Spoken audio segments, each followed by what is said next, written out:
Do anybody want to get in a relationship with me and go half on the rent and take trips? We can take turns cheating. I don't care no more at this point.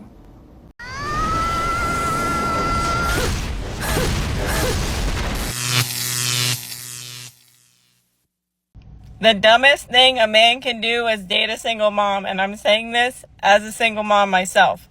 The only exception to the rule is if the man has kids himself and he's a single dad. That's the only rule that is the exception.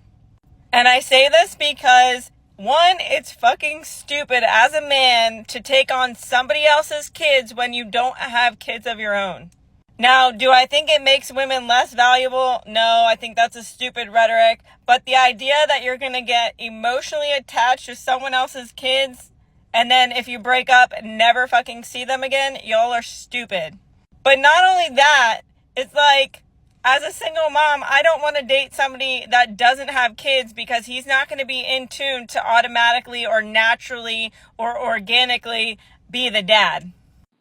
But also, if I didn't have my daughter, I wouldn't be out here trying to date a man with kids. Like, I get the logic behind it because I'm not going to be emotionally invested in somebody else's kids. Now, in my opinion, if he has kids and I have kids, then we're both equally risking the same thing if it doesn't work out, if that makes sense.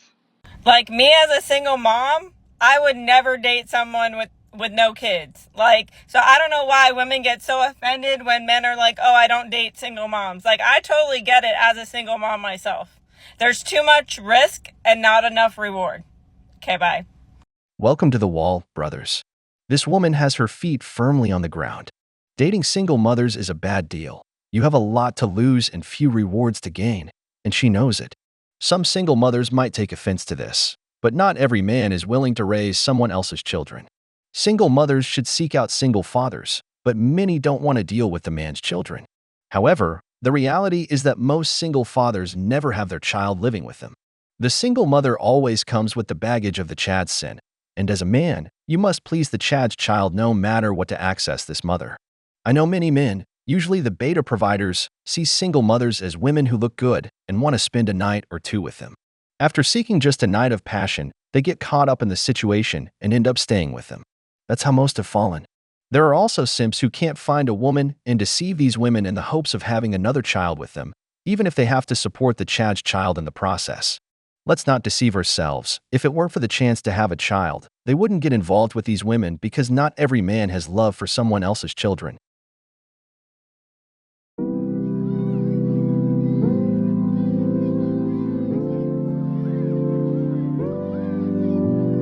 People like this make me laugh because I'm like, if you don't want to date me, or if you don't want to date a woman that has children, that is fine. And that's a personal preference. I'm not offended if somebody doesn't want to date me because I have a child. That just means they're not for me. You can't make me feel insecure because I'm single and have a child.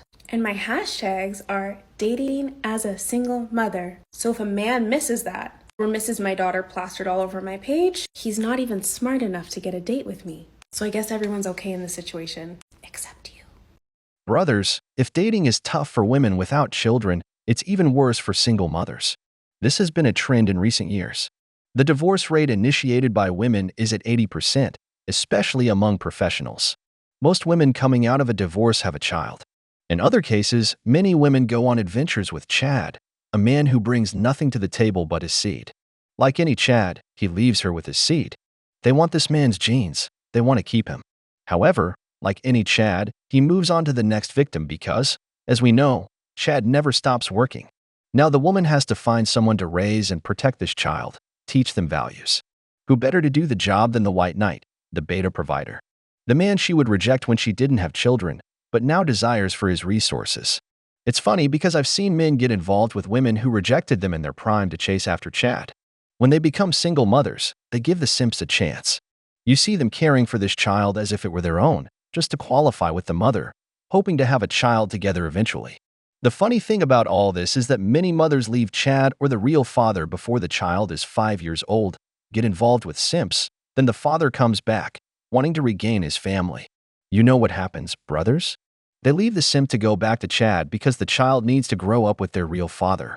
And there they are, left with double the pain, without the woman and without borrowed children. The first time I started having really strong feelings for someone after my divorce. And the stronger the feelings became, the more I fought them. I just thought, I'm gonna air all my trash to this person. I'm gonna make sure he knows all my flaws and imperfections and all my drama, and he's gonna run as fast as he can. Because after divorce, we all end up a little cynical. The more honest and blunt and everything I was about my life, he just kept sticking around like a crazy person. So after a while, when I was really secure in my feelings for him, I decided to introduce him to my children. And we didn't show any affection in front of the kids. We didn't even hold hands. So to them, the guy I was dating, Philip, was just another friend of mine. In a few weeks after he met them, I was woken up in the middle of the night with my 3-year-old just screaming and projectile vomiting. Now, I'm also sick at this point, okay? So she's puking, it wakes up the 5-year-old, he starts screaming, I'm sick, I'm half asleep. It's like chaotic. It's one of those single mom moments where I actually thought I was going to go insane. So I'm trying to clean her up and I'm basically grabbing the vomit off the floor and I'm trying to calm the 5-year-old and my head is pounding. And I think, why would any sane man sign up for this? So I pick up the phone and I call Philip, woke him up, and I said, you say you want this? You say you want my life and everything that comes with it? Then come on over. Come over right now. He was at my apartment within 20 minutes. The kids are still screaming. I'm on the floor, just scrubbing the carpet. And so I expected a look of shock or disgust, maybe even anger that I'd woken him up in the middle of the night. But instead, without missing a beat, he walked over to me. He grabbed the rag out of my hand and he sent me to bed. And then he proceeded to clean that carpet, clean my daughter's vomit, to clean my daughter and tuck my kids into bed, and then... Oh my God, the beta provider, my hero. What sane man would get into that? A man with no options, a simp who had to play the role of a father. If you notice how she tells the story, it's like she's talking about some kind of war hero or a man who achieved something significant. Women glorify men who take care of other people's children, especially with the famous phrase, a father is the one who raises, not the one who begets. I don't know who came up with it, but it seems like a marketing slogan for single mothers.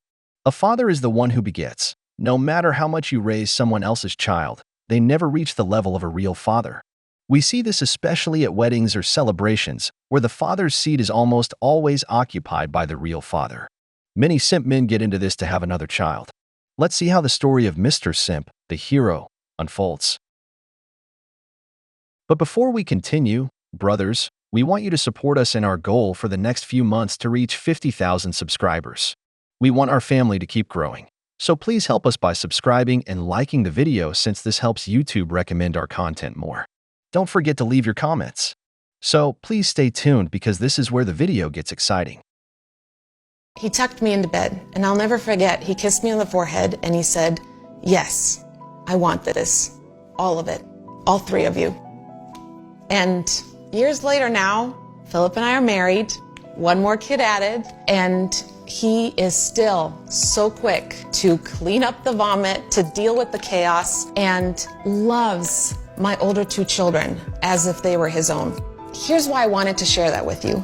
If you are a single parent, I need you to know that you don't have to settle. We all want something wonderful in our life. But so often, we don't actually believe that we deserve something wonderful. We have these broken relationships behind us, so we feel like we've already failed at this love thing. We're exhausted and we're insecure and we're completely stressed out with life. And then somebody comes along and gives us some much needed attention and we lose all common sense. We go completely stupid because, oh my goodness, somebody loves me. Somebody loves me.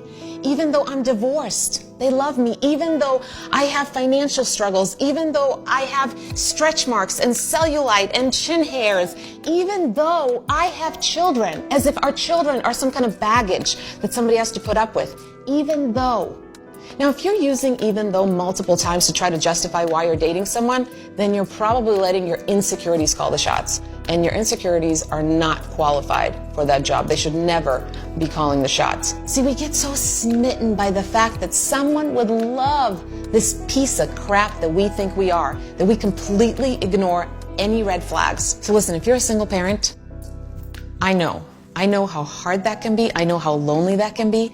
I know that sometimes the load we're carrying seems too heavy for just one person. And I know that the idea of having somebody there by your side to help you through each exhausting day seems like the best thing ever, but it won't be the best thing ever if you settle. See, once we have kids, we lose the right to settle. So I'm telling you right now, there are still wonderful people out there who will genuinely love you and who will love your children as their own. So, out there, woman is your beta provider. The ironic thing about this is that she sought a man without children because it wasn't a single father she went for. Many want a man to take on someone else's burden, but she doesn't want to take on another woman's burden. Brothers, let's not fool ourselves. If she had been childless and single, I bet that man wouldn't have been chosen because they would go for the man they truly love, not the one they settle for. I bet they'd repeat the story all over again. They'll tell you, of course, that they do it because they love their children, but the reality is they want the genes of the first man, plain and simple. I don't blame any childless man with few options who wants to have a child by any means. We all want an heir. But getting involved with a woman with 2 children, financial problems, and an ex-husband who will always be in your life is not something I'd want to do. Don't be fooled by what a woman might say, that you're not man enough or don't have what it takes. You simply don't have to bear the sins of another man, especially the bad decisions of a woman, when there are childless women out there who can form a family. We have to stop telling mothers that it takes a village when they don't have a village, because all you're really doing is reminding them that they're stuck doing it all alone when they're not meant to do it all alone. Think about it. It takes 2 people to make a baby for a reason, and yet most moms are raising children as a single mother, even if they have a husband still present in the house. Some of us realize that our family is toxic as we get older, especially once we give ourselves permission to see the reality of what we actually went through. And that means no one's coming to help us, and it's nothing like what we imagined it would be. And people may have siblings that they love, but those siblings can live in different states, and no one can afford to just jump on a plane every time you have a meltdown. So yes, we wish that someone would just come soothe the baby, but times have changed. Maybe grandma still has to work full time, or maybe she's just too selfish to devote a few hours each week. And it's so hard to make friends as an adult. Even if we do find someone that we connect with, we don't even have time for self-care, so how are we supposed to spend time proving that we care about them? We watch movies where women make friendships and develop a sense of sisterhood when it comes to raising kids. But the truth is that most of us will never know that to be anything more than fiction. So we rely on childcare from strangers we have to pay instead of friends and family that we trust. And most of us can't afford that childcare. So it just becomes something else we have to stress and lose sleep over. No one's going to walk in your house and tell you to take a nap while they watch the baby. And they're not going to clean your countertops while you sleep. There's no sense of community in most areas. You can't even trust your neighbor to watch your kid and her kid ride bikes on a shared street. There's no elderly woman sitting on an old porch and waiting to tell you the best home remedy for a teething baby. And it just doesn't feel the same when you look it up on your phone by yourself. There's no welcome wagon, and no one's going to make you meals on the week you deliver your baby. People who say, "Call me if you need me," don't mean it. And we're too afraid to burden the people that actually do. So stop telling us about a village, because a village isn't coming. We're doing it on our own, and it's hard. So let's start talking about what's actually happening and celebrating the mothers who are doing it. I agree with this woman on some things. The community or society has changed. Perhaps nobody will lend you a hand anymore, let alone offer you a plate of food. Everyone is focused on their own affairs. But my question is, if you know all the disadvantages, why do you ask for a divorce? She knows everything that comes with separation, but many empowered women or feminists are deceived into believing that being strong and independent is the way to go, instead of caring for and protecting their home. Because with your husband, much of what you're saying would be resolved. You're married, go to sleep. I'll take care of the children. I'd handle some household chores, even cooking. but they prefer to leave their home for an emotion, throwing everything away, putting themselves in difficult situations, and worse yet, affecting the children. We've seen how being raised by single mothers affects children. They're more unstable, perform worse in school, and tend to fall into bad habits. In poorer communities, the children of single mothers are the ones most likely to end up in jail. But they only think about their selfish feelings, that they have to be happy, as if you have to be happy all the time. Many want to find another man, like a beta provider, but nowadays many men, if not the majority, don't want to take on someone else's baggage. Many drive the children away from their real fathers, making it so they can't even see them. So who's the bad guy here? Who's hurting their family?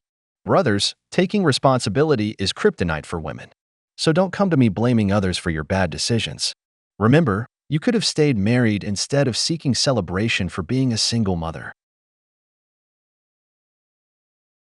We've reached the end of the video, but before we go, the questions are for you.